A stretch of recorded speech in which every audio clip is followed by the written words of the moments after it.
Hello बच्चों, let's read the question. Under identical condition of pressure and temperature, 4 liter of gaseous mixture H2 and CH4 if used through a hole in 5 minutes, whereas 4 liter of a gas X of molecular mass 36 takes to 10 minutes to effuse through the same hole.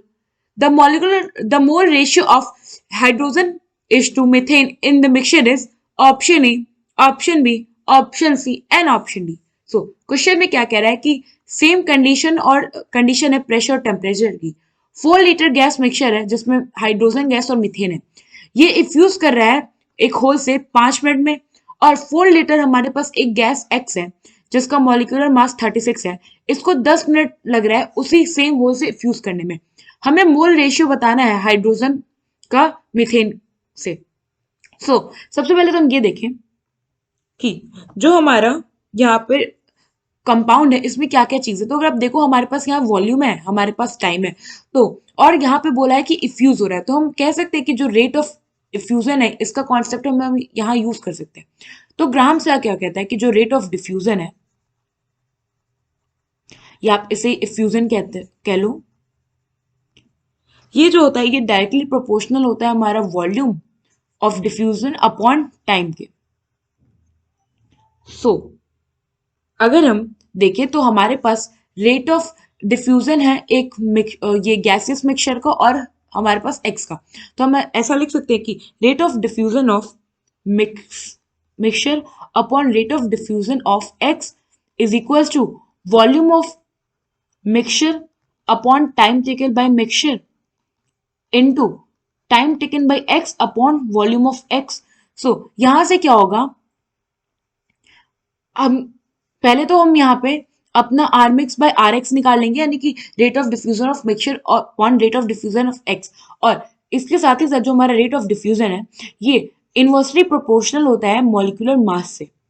तो हम ऐसा लिख सकते हैं कि under root of molecular mass of X upon molecular mass of mixture is equals to volume of mixture upon time taken by mixture into time taken by X upon volume of x.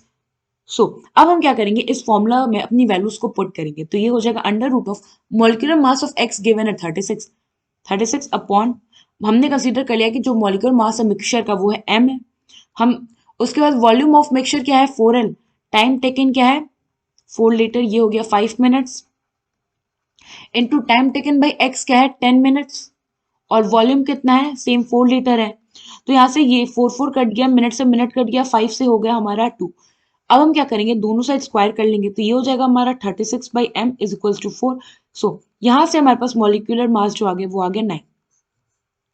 Now molecular mass जो है mixture का वो है 9, और अगर आप देखो तो मॉलिक्यूलर मास मिक्सचर का क्या होगा, यहाँ पे हमें मोल्स तो गिवन नहीं है, तो हम क्या करेंगे मोल फ्रैक्शन के कॉन्सेप्ट में देखें तो होता क्या है कि मॉलिक्यूलर मास जो होता है मिक्सचर का वो होता है molecular mass of each gas, summation of molecular mass of each gas into उसका मोल फ्रैक्शन। तो यहाँ पे हो जाएगा हमारा मॉलिक्यूलर मास ऑफ हाइड्रोजन, क्योंकि हमें मिक्सचर का निकालना है और हमारे पास हाइड्रोजन मीथेन है, into mole fraction of hydrogen plus molecular mass of methane into mole fraction of methane.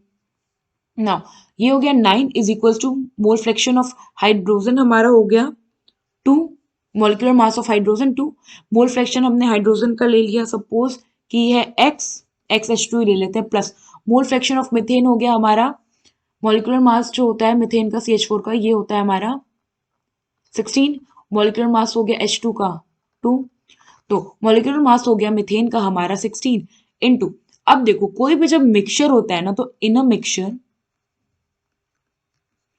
Mole fraction जो होता है ना वो सारे कंस्टिट्यूट का वो होता है इक्वल्स टू 1। तो mole fraction of hydrogen plus mole fraction of methane की वैल्यू हो जाएगी हमारा 1। हम यहां से लिख सकते हैं मोल फ्रैक्शन ऑफ मीथेन को कि 1 minus mole fraction of H2 है, तो ये हो जाएगा हमारा mole fraction of methane is equals to 1 minus mole fraction of H2। यहां पे हमारे पास हो जाएगा 9 is equals to 2XH2 plus 16 minus 16XH2। और जब हम अपने इस इक्वेशन को सॉल्व करेंगे तो यहाँ पे जो हमारे पास XH2 आएगा, मोल फ्रैक्शन आएगा हाइड्रोजन का, वो आएगा 0.5।